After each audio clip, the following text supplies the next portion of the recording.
Okay, let's unpack this. We're doing a deep dive today into a crime that, well, it transcends its facts, doesn't it? It's become this kind of gothic American legend, the 1947 Los Angeles murder of Elizabeth Short, known to history as the Black Dahlia. Hmm. Our mission isn't just, to revisit the cold case file. It's really about trying to cut through nearly 8 decades of speculation, all the rumors, to focus just on the documented truth. Yeah, the hard facts. The brutal facts, the investigation that was so compromised, and the cultural shockwaves that followed.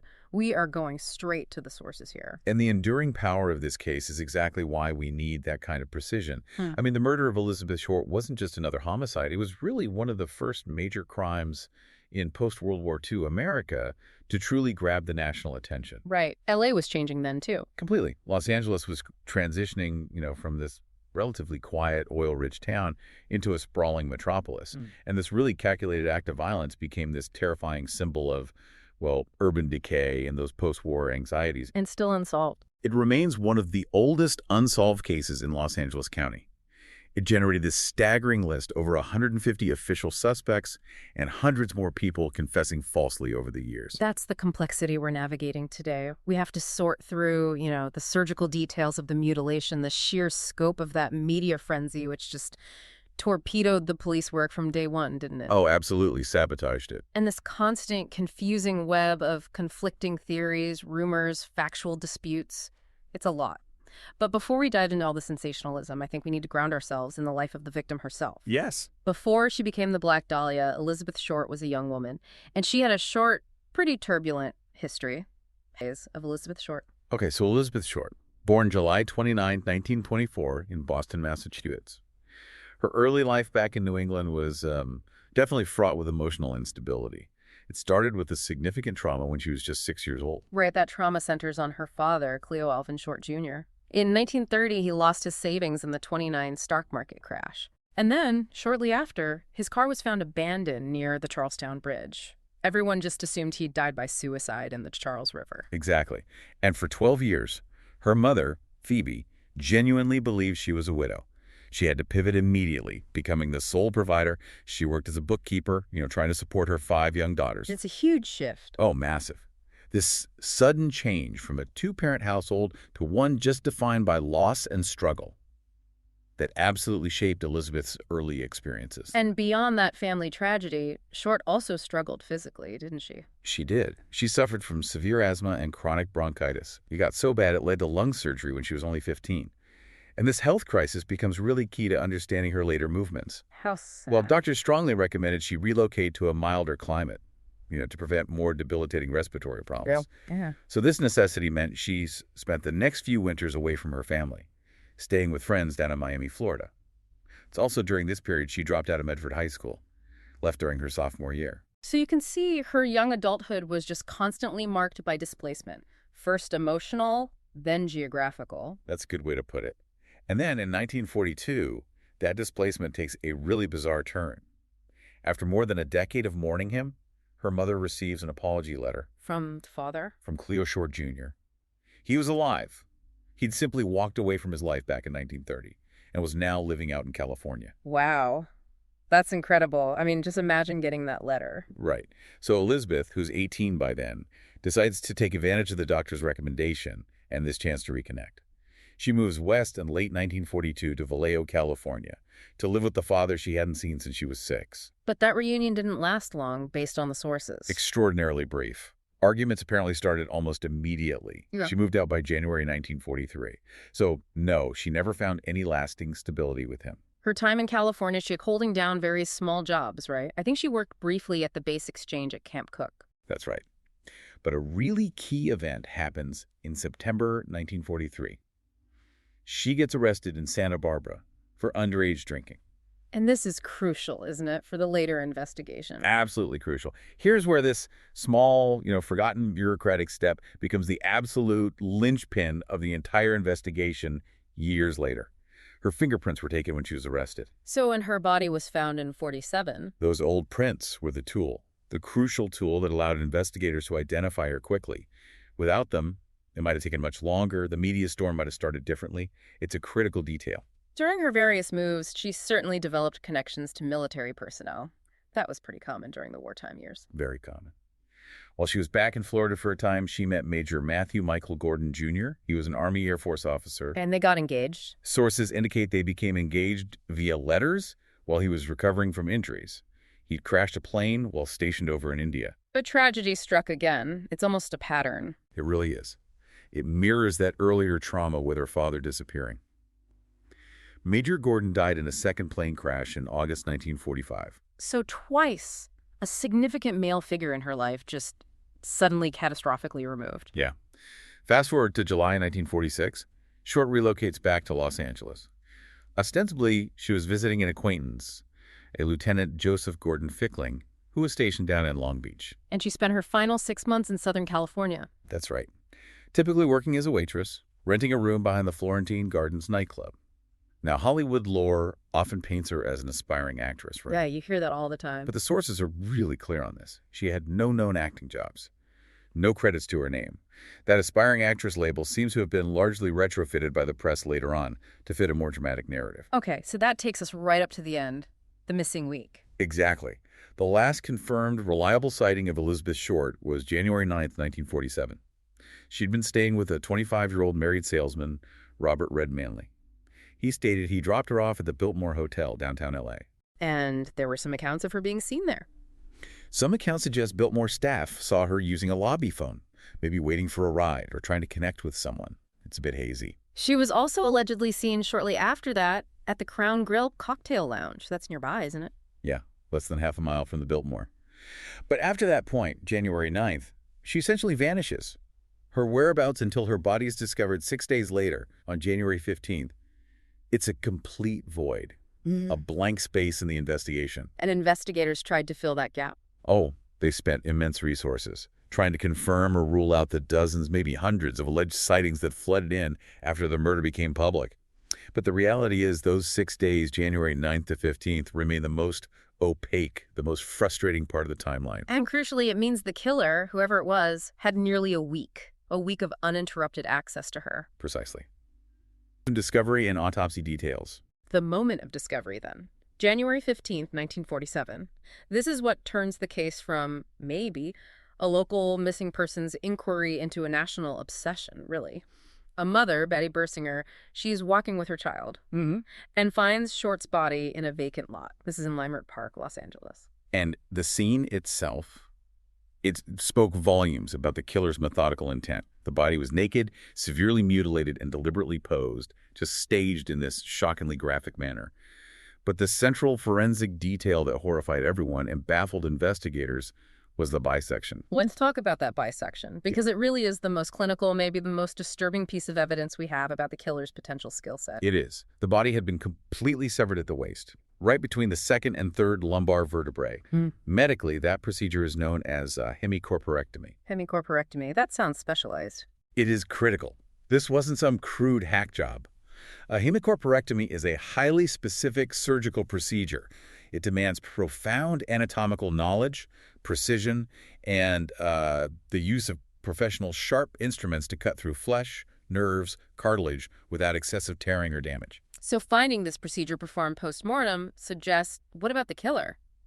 It strongly suggests the killer had experience, potentially medical or surgical training, or at the very least a highly refined, almost practical understanding of the human body. Maybe a butcher, maybe someone with autopsy experience, but definitely skilled. And the preparation didn't stop at the bisection. Not at all. The body had been completely drained of blood. That explains why the skin appeared so pallid white as reports described it. This is strong evidence that the killing itself and the dismemberment happened somewhere else. Somewhere controlled. Likely in a controlled environment, like a bathroom, maybe an operating theater, somewhere drainage was possible.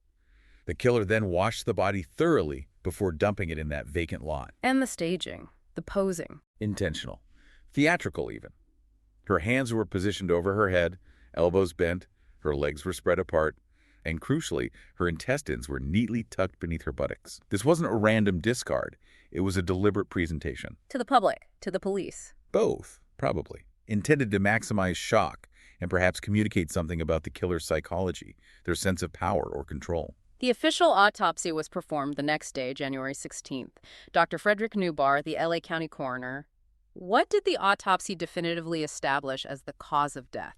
Because there were rumors about torture. Right, and we'll get to those rumors. But Dr. Newbar determined the immediate cause of death was actually hemorrhaging from the lacerations to her face, coupled with shock from blows to the head and face. Blows to the head. Yes. Significantly, the skull itself is not fractured, but there was clear evidence of bruising and bleeding on the scalp. Severe, non-penetrating blunt force trauma. That led to a cerebral hemorrhage. That was the actual cause of death. And this detail, the true cause of death being cerebral hemorrhage, that's exceptionally important, right? Because it played directly into the later media manipulation. Precisely. The police tried to use that later. Now, for the mutilation specifics, the face. Subjected to those horrific, deep lacerations, creating the so-called Glasgow smile. How deep were those? They extended from the corners of her mouth toward her ears, 3 inches long on the right side, 2.5 inches on the left, just brutal. And in addition, there was another major gaping laceration running 4.25 inches longitudinally down her torso, from the navel down to the pubic area. Again, indicating focus, intentionality. Highly precise attacks, yes. Dr. Newbar noted other injuries too. Ligature marks on her ankles, wrists, and neck. That suggests she was bound either during the assault or immediately before the killing. And superficial cuts. Superficial lacerations were also found on her arms and chest.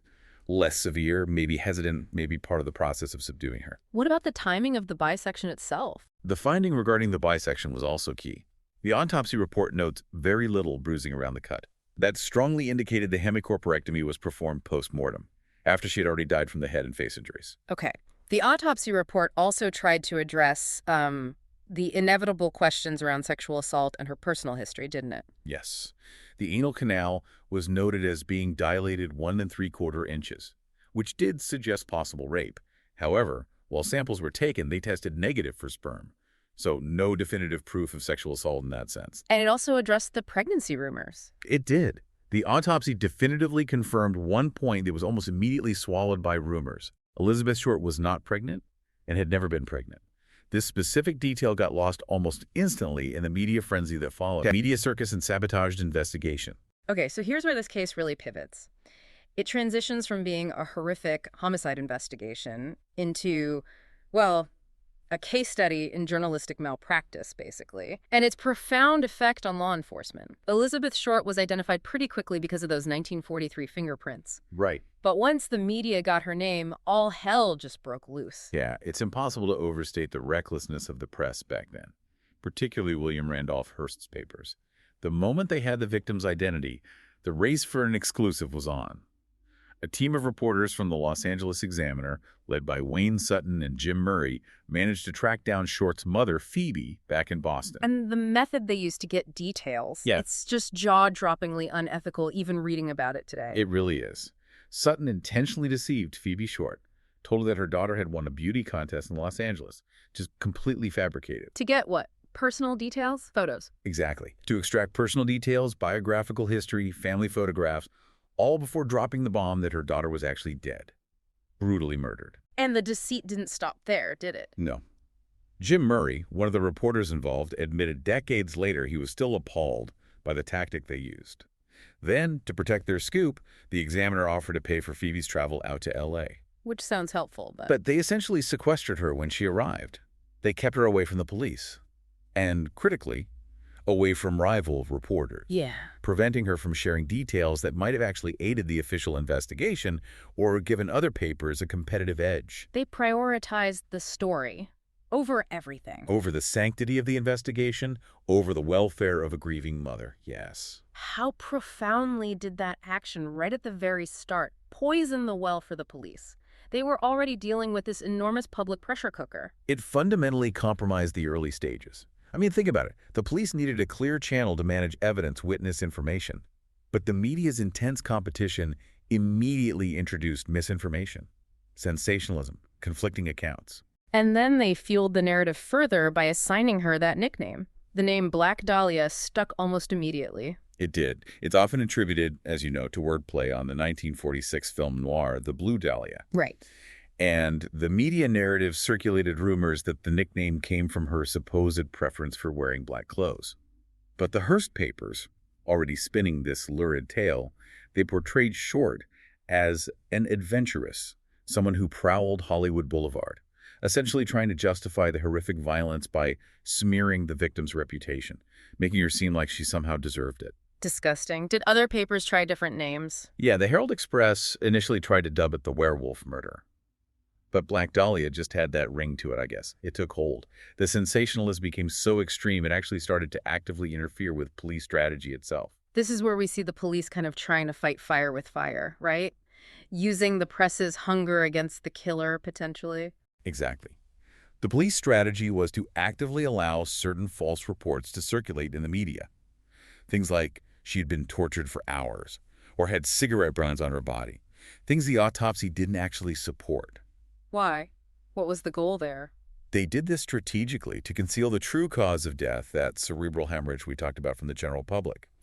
They were trying to protect specific details that only the genuine killer would know, hoping it would help them filter out the flood of false confessions that were already starting to pour in. Did that strategy work, or did it just add more fuel to the fire? Well, given the absolute chaos that ensued, it seems that it mostly just amplified the frenzy.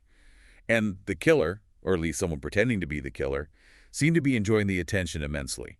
That phone call. Right. On January 21st, the purported killer called the Examiner editor, James Richardson, congratulated the paper on its coverage, and then promised to send souvenirs of Elizabeth Short. Chilling. And those souvenirs arrived. 3 days later, January 24th, a manila envelope shows up, addressed simply to the Los Angeles Examiner. Inside are several personal items belonging to Short: her birth certificate, a collection of photographs, and an address book. An address book embossed with a name. Yes, embossed with the name Mark Hansen, who we'll talk about more later. This packet is crucial forensic evidence, isn't it? It points to a highly meticulous criminal. Extremely meticulous, Yeah. because both the body and the contents of this packet, and even a handbag and a shoe, later found about 2 miles away, had all been carefully wiped clean, wiped with gasoline. Gasoline. What does that tell us about the killer's sophistication for 1947? Using a solvent like gasoline indicates a very high degree of criminal sophistication for that era. This person understood fingerprinting techniques, understood trace evidence, and actively took measures to ensure that evidence trail went cold. They planned not just the murder and the disposal, but also the media engagement and the subsequent evidence control. But they still tried to lift prints. They did. Tragically, when investigators attempted to lift partial fingerprints from the envelope itself, the prints were somehow compromised during transit to the FBI labs back east, effectively destroying that key potential lead. Another dead end. And the taunts kept coming after the packet. They did. It reinforced this sense of the killer playing a game with the authorities, with the media. On January 26th, a handwritten letter arrived. Promised the writer would turn himself in.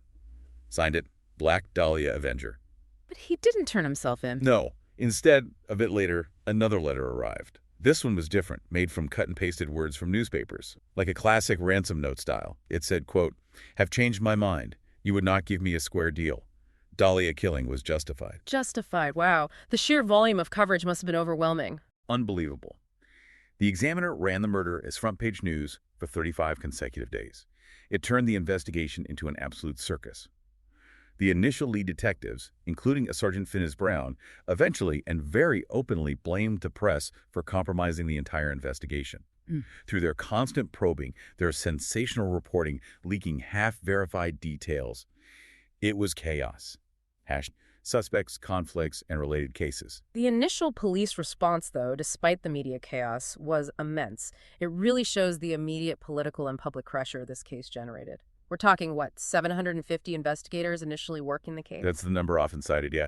Including 400 sheriff's deputies and 250 state patrol officers pulled in. A $10,000 reward was posted, which was a huge sum back then. Huge. Despite all that manpower, the case quickly became defined by just the sheer number of false leads and especially false confessions. Oh, absolutely. Over 500 people have confessed over the decades, most of them deemed wildly inaccurate, just seeking attention or mentally unstable.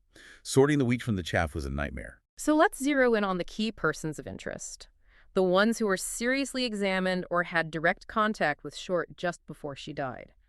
Robert Red Manley, the salesman. Last person to reliably see her alive. Naturally, he was a primary suspect. You have to look at the last known contact.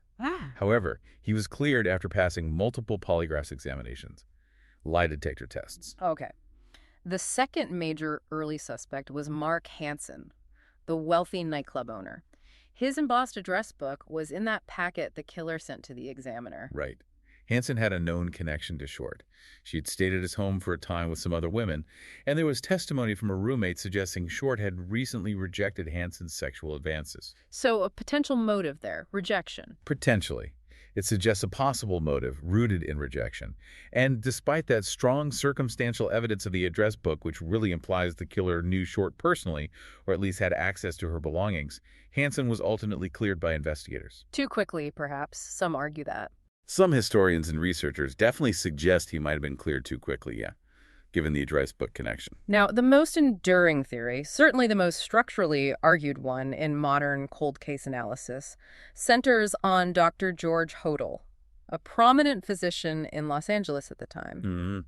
And this theory was primarily brought forward and investigated by his own son, Steve Hodel, who ironically became an LAPD homicide detective himself. That's quite a story in itself. What's the core of the Hodel theory? It relies heavily on circumstantial evidence, but it ties directly back to that surgical complexity we discussed at the crime scene. Dr. Hodel's training as a surgeon is often cited as strong circumstantial evidence. It matches the kind of precision required for that hemicorporectomy. The bisection procedure. Exactly. That procedure, requiring anatomical knowledge, it fits within the profile of a physician, or someone with related training.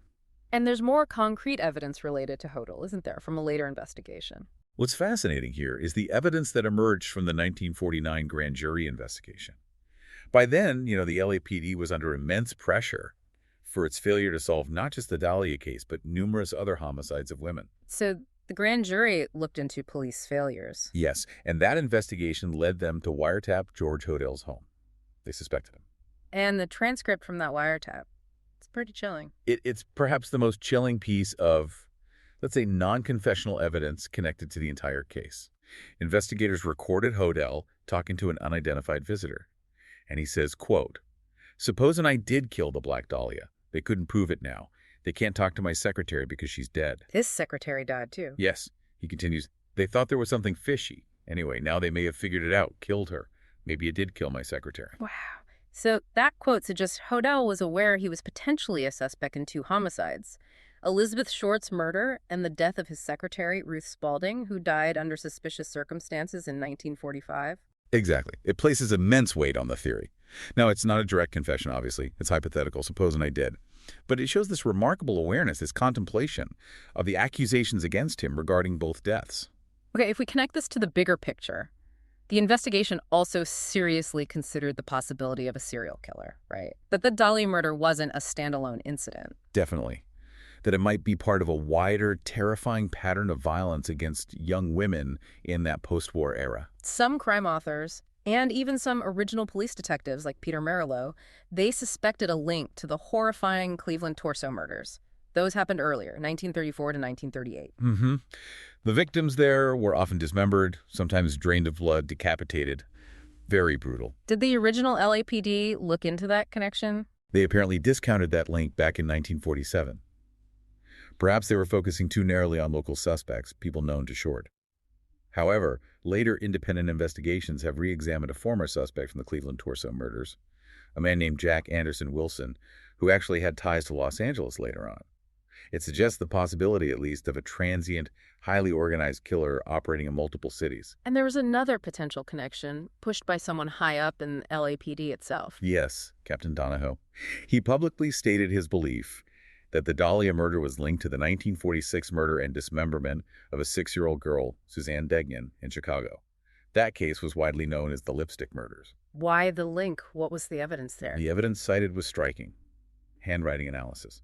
Experts noted a near-perfect match in handwriting peculiarities between the Degnan ransom note and those Black Dahlia Avenger notes sent to the LA papers. What kind of peculiarities? Things like using a strange combination of capital and small letters, mixed together like writing, "burn this for her safety." And also the use of a very similar, distinctively misshapen letter P. That's specific. Very specific.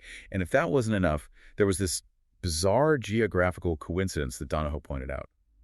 Short's body was found on Norton Avenue in L.A., just 3 blocks west of a street named Dignan Boulevard. Okay, that's either a 1 in a million coincidence or some kind of extreme intentional taunt from the killer.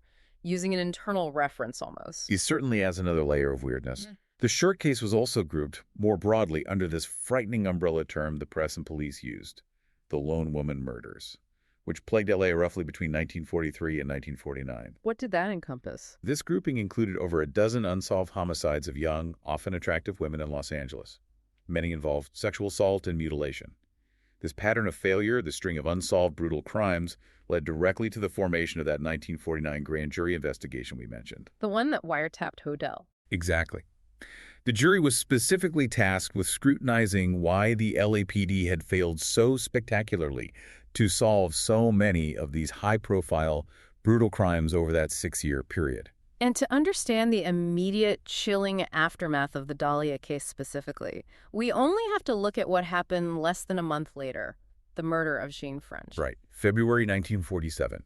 Her body was found nude, severely beaten in West Los Angeles. And the message left on her body. Written on her stomach, likely in lipstick, were the words, "Fuck you, BD." Or some reports say it might have been "Fuck you, PD," as in police department. Either way, the media immediately sensationalized it, saw it as either a direct copycat of the Dahlia murder or, more terrifyingly, evidence of a continuous connection, interpreting BD as Black Dahlia. But the pattern of violence, these lone woman murders, continued well beyond French, didn't they? Oh, yes. Cases like Evelyn Winters, found strangled and bludgeoned in a vacant lot in Norwalk in March 1947. Laura Liza Trellstad, sexually assaulted, strangled with a belt in May 1947. These just contributed to this pervasive fear gripping the city. Even labor disappearances got linked, didn't they? Like Jean Spangler in 1949. Exactly. The famous disappearance of actress Jean Spangler. Her tattered purse was found in Griffith Park, contained a mysterious, unfinished note mentioning seeing a doctor. The press and public immediately categorized it as a potential Dahlia-type murder. It just shows how deeply ingrained the fear of this particular kind of calculated, savage violence against women had become in the public consciousness. The Black Dahlia case casts a very long shadow. One of the most insidious and frankly damaging consequences of all that intense media sensationalism is the creation of these persistent myths. Myths that really obscure the actual victim, Elizabeth Short, and the documented forensic facts. Let's start with the rumors about her character. Right. The rumor that she was a prostitute or maybe a call girl became deeply embedded in the public narrative. You see it repeated endlessly in crime books and especially in later fictionalizations. But what did the official investigations find? Contemporaneous grand jury findings, which journalists have since examined in the case files, reveal that there was actually no existing evidence that Short ever engaged in prostitution. None that they could verify. This rumor likely gained its widest circulation much later, probably after John Gregory Dunn's 1977 novel True Confessions, which used the crime as a fictional backdrop. So fiction blurred into fact, another widely circulated and really deeply invasive rumor, and often contradictory to the first one, focused on her reproductive health. This idea that she had gonadal dysgenesis, sometimes called infantile genitalia. Yeah, the rumor was that this condition supposedly made sexual intercourse impossible for her. Okay, this is a complex medical claim. It needs serious debunking, right? Absolutely. This rumor was likely spread, perhaps intentionally, to try and counter those concurrent prostitution claims. She couldn't have been a prostitute because she couldn't have sex. So what's the medical truth as far as we know? Well, the official autopsy report did note that her uterus was small. That's documented. But the claim that she had some kind of debilitating condition that completely prevented intercourse is heavily disputed by other evidence. What other evidence? Critically, the Los Angeles County District Attorney's files contain records confirming that police investigators actually interviewed at least 3 men with whom Elizabeth Short had engaged in sex. Their testimony exists. So direct testimony contradicts the medical rumor. Correct. That testimony, recorded by investigators at the time, contradicts the persistent rumor that she was physically incapable of intercourse. Okay, so we have intentional police misinformation about the crime scene mixed with outright media rumor about the victim herself. Let's go back to this physical myth, the ones intentionally leaked by the police to try and protect the real evidence. Yes. As we mentioned, the police allowed false reports of torture, things like cigarette burns on the body, to circulate freely in the press. But if you read the official autopsy report carefully, there is simply no indication of those specific claims, no mention of burns. So the police were using these leaks as a shield, but they took on a life of their own. Exactly. Once those facts were reported, they became ingrained in the public's understanding of the crime, even though they weren't forensically accurate. And similarly, that really gruesome claim you find in some later, more lurid crime books that Short was forced to consume feces based on supposed stomach contents.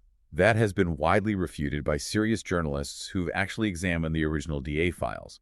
Again, it's a sensational detail, often used to heighten the horror narrative, maybe sell more books, but it simply does not appear in the official forensic report from Dr. Newbar. What's fascinating here is how the press's initial lack of concrete knowledge, combined with police manipulation, created these permanent voids. Voids that fiction then rushed in to fill. Absolutely. Even the nickname itself, Black Dahlia, is another point of factual dispute that persists, even now. We know it originates somehow from the movie The Blue Dahlia, but the question is, did she bear the name in life, or was it invented entirely post-mortem by the press? And there are arguments on both sides. Both sides have journalistic backing, yeah.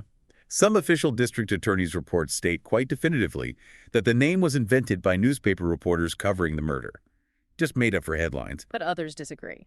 On the other hand, well-regarded journalists who've researched the case deeply, like Larry Harnish, maintain that she actually earned the nickname before her death from staff at a Long Beach drugstore she apparently frequented, because she often wore black and maybe had dark hair, a local nickname. So that remains unresolved. It really does. This unresolved dispute kind of encapsulates the entire case, doesn't it? Even the most basic element, the name by which history remembers her, is contested.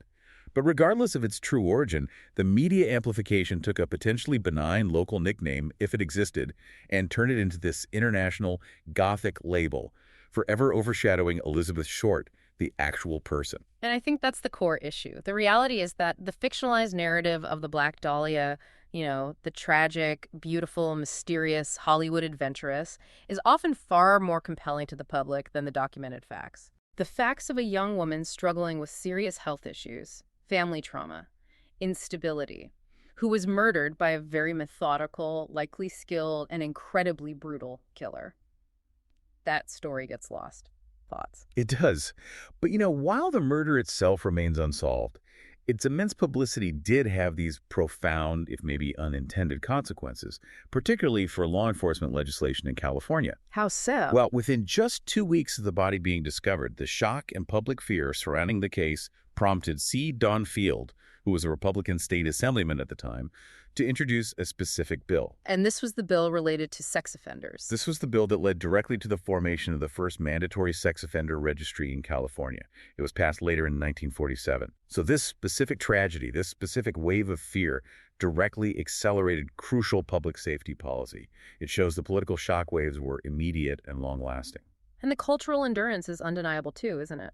The case is just a permanent fixture in American crime lore. Absolutely. It's inspired countless fictionalized books, most famously James Ellroy's novel, The Black Dahlia, which really uses the case as a launchpad to explore the broader corruption, the darkness of post-war Los Angeles politics and society. Films, too. But as we've really tried to unpack today, these fictional accounts, these sensationalist myths that grew up around it, they often diverge so sharply from the tragic facts of Elizabeth Short's actual life and her death. Yeah. The level of detail we actually have from the autopsy and the staging those clear indicators of a highly meticulous, possibly surgically trained killer, those facts often get completely lost in the noise of the Hollywood adventurous myth. And that, ultimately, I think, is the powerful takeaway here for you, the listener, to consider. The Black Dahlia case stands as this stark historical example of how media sensationalism, that relentless rush for the exclusive scoop, the crafting of a compelling dark narrative, can fundamentally muddy the waters of a criminal investigation. And potentially let the killer get away. Exactly. That myth, once it's created and takes hold, it outlives the truth. And it may well have allowed the true killer, whoever they were, to remain forever obscured by the very chaos the coverage generated. So final thought is this. What value do we, especially now in this current era of instant information, maybe misinformation overload, what value do we place on knowing the full, unvarnished truth of something terrible versus the undeniable, seductive allure of a truly compelling dark story?